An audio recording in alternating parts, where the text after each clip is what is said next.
Te damos la bienvenida a un nuevo audio de la hora silenciosa de Palabra de Vida, donde líderes alrededor del mundo compartirán con nosotros. El día de hoy escuchamos a... Hola, ¿cómo estás? Mi nombre es Eduardo Faidella y tengo el privilegio de servir en la Iglesia Conexión Vertical en Querétaro, México, como parte del equipo de liderazgo. El día de hoy te pido me acompañes a leer el pasaje de la hora silenciosa que se encuentra en Mateo capítulo 26 del versículo 1 al 16, el cual estaremos leyendo en la versión de la Nueva Biblia de las Américas. Cuando Jesús terminó todas estas palabras, dijo a sus discípulos: Ustedes saben que dentro de 2 días se celebra la Pascua y el Hijo del Hombre será entregado para ser crucificado. Entonces los principales sacerdotes y los ancianos del pueblo se reunieron en el patio del sumo sacerdote llamado Caifás, y con engaño tramaron entre ellos prender y matar a Jesús. Pero decían: no durante la fiesta, para que no haya un tumulto en el pueblo. Estando Jesús en Betania, en casa de Simón el leproso, se acercó a él una mujer con un frasco de alabastro de perfume muy costoso y lo derramó sobre su cabeza cuando estaba sentado a la mesa. Pero al ver esto, los discípulos se indignaron y decían: ¿para qué este desperdicio? Porque este perfume podía haberse vendido a gran precio y el dinero habérselo dado a los pobres. Pero Jesús, dándose cuenta, les dijo: ¿por qué molestan a la mujer? Pues buena es la obra que me ha hecho. Porque a los pobres siempre los tendrán con ustedes, pero a mí no siempre me tendrán. Pues al derramar ella este perfume sobre mi cuerpo, lo ha hecho a fin de prepararme para la sepultura. En verdad les digo, que donde quiera que este evangelio se predique, en el mundo entero se hablará también de lo que ésta ha hecho en memoria de ella. Entonces uno de los 12, llamado Judas Iscariote, fue a los principales sacerdotes y les dijo: ¿qué están dispuestos a darme para que yo les entregue a Jesús? Y ellos le pesaron 30 monedas de plata, y desde entonces Judas buscaba una oportunidad para entregar a Jesús. ¡Qué pasaje! El momento estaba por llegar.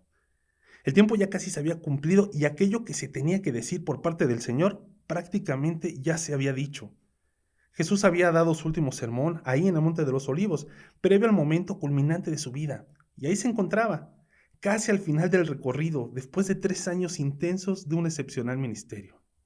Y a continuación, después de este sermón, el pasaje que nos relata Mateo nos ubica a 2 días para la fiesta de la Pascua, donde el Señor les anunció claramente a sus discípulos qué era lo que venía.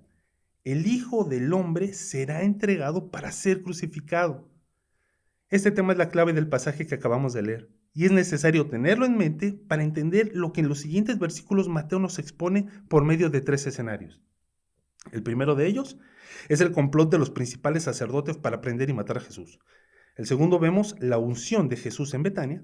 Y por último, el tercer escenario, a Judas yendo a los sacerdotes para ponerle precio a la vida del Señor. Aquí va a ser importante mencionar que Mateo no ordena estos escenarios de una forma cronológica, sino en base a lo que Jesús les había anunciado con respecto a su crucifixión. En este primer escenario, vemos el plan que estaban tramando los sacerdotes para prender y matar a Jesús. Esto fue el día miércoles, 2 días antes de la Pascua, la cual se celebraba en viernes. En el segundo escenario vemos cómo comienza la preparación para su sepultura cuando Jesús estaba de visita en la casa de Simón el leproso y es ungido por una mujer con un perfume muy caro. Sin embargo, esto no se dio después del primer escenario que vimos, sino 4 días antes. Aunque Mateo no lo menciona, este evento se dio el día sábado, o sea, 6 días antes de la Pascua, de acuerdo al relato paralelo que podemos encontrar en el Evangelio de Juan capítulo 12. Y por último, en el tercer escenario que nos presenta Mateo, está el de la ejecución, que es cuando Judas decide traicionar a Jesús.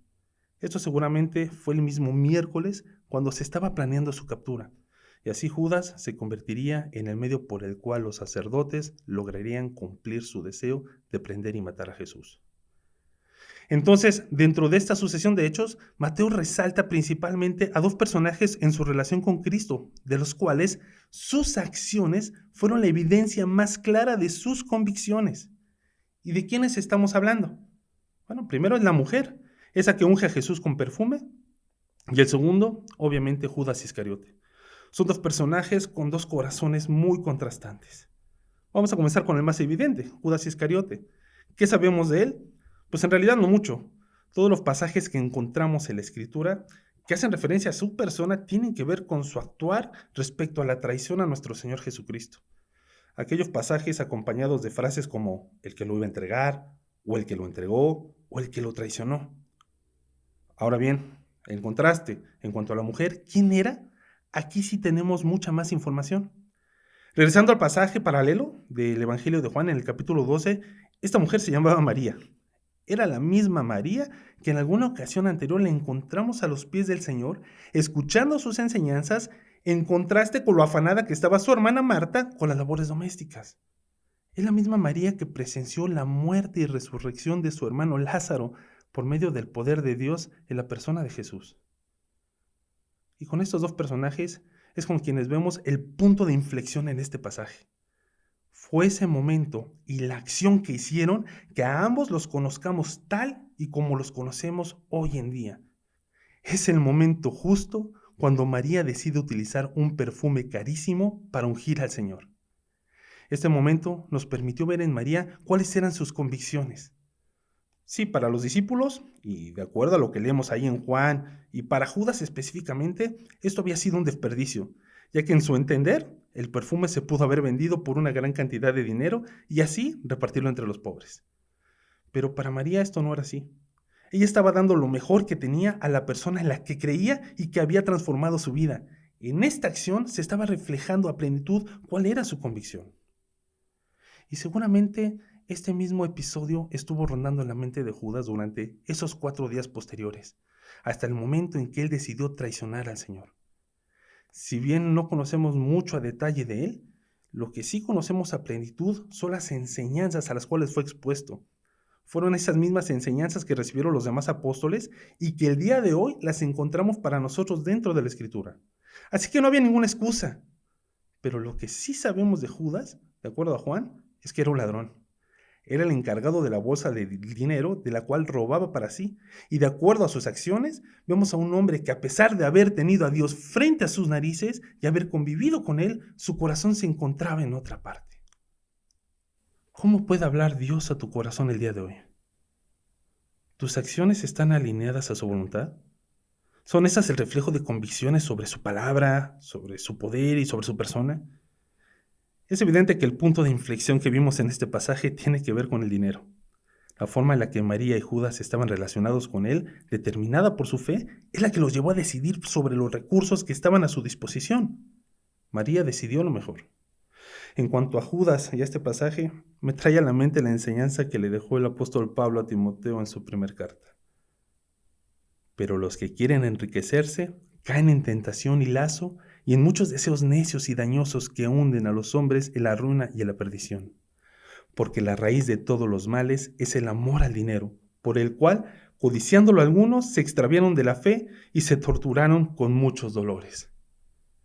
El día de hoy, ¿qué recursos tienes a tu disposición? Y no solamente estoy hablando de dinero, que bien sí es importante la forma en la que lo usamos para glorificar al Señor, sino también tenemos otro recurso que el Señor nos ha dado a todos y que lo podemos invertir de gran manera para su honra y su gloria. Ese recurso es el tiempo. ¿Estás invirtiéndolo en Él? ¿Le buscas cada día en oración y a través de su palabra? Si bien, como la mayoría de las personas, has invertido muchos años en estudios académicos, ¿has considerado tomar un tiempo formal de estudio bíblico? No sé, a lo mejor 1 año. Con esto no quiero decir que deberías de dedicarte al ministerio del Señor, o sea, de algo de forma en tiempo completo, sino que deberías considerar invertir en lo que realmente te dejará los mejores rendimientos. Para terminar, quiero dejarte reflexionando sobre la siguiente pregunta. ¿Cómo te gustaría ser recordado el día que dejes este mundo para partir a la presencia del Señor? Me encanta pensar en la manera en que las acciones de María perdurarán por el tiempo.